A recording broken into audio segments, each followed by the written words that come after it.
Over 1,000 years ago, I inherited my future forest from my mother, Mother Nature. I didn't know how to turn this barren landscape into my own forest, but then it came to me, and off I was to kick off the process of primary succession.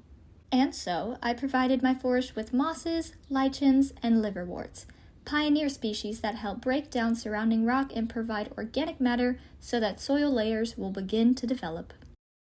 I put some seeds of fireweed, willow, and alder into the wind so that they disperse among my soil and make up my future forest floor.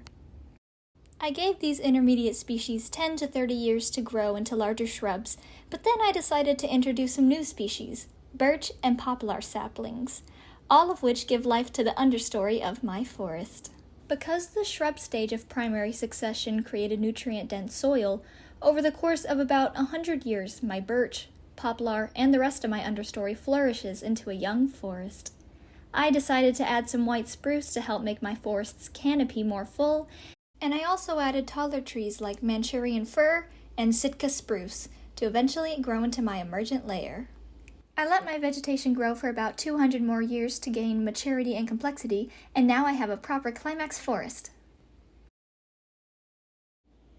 In this process of primary succession, each stage of my plant communities replaced one another over time, hundreds of years.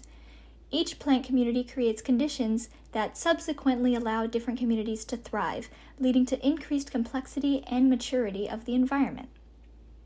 I started with bare rock, and then I added pioneer species, which set up conditions for more complex, intermediate species to grow, providing even more rich and biodiverse conditions for my climax community to establish. The climax community is the stage of primary succession where my ecosystem is stable and well adapted to the area's climate and other conditions. At this point, I'm pretty happy with my forest ecosystem, but now that primary succession is complete, I wanted to try my hand at secondary succession, so I burned it to the ground. The fire cleared my existing vegetation and returned the minerals from the trees back to the soil. This process reestablishes fertile soil that is ready for new growth. Unlike primary succession, there was no need for pioneer species to come in and break down rock to create organic material because the soil is already nutrient-dense from the pre-existing trees. For this reason, secondary succession usually happens a lot faster than primary succession, which is good for me because I'm getting a little tired of all this forest building. Because sunlight is able to reach the soil now that all my trees are gone, my forest's structure changed in that sun-loving plants began to grow, rather than the shade-tolerant plants that I had before in my understory.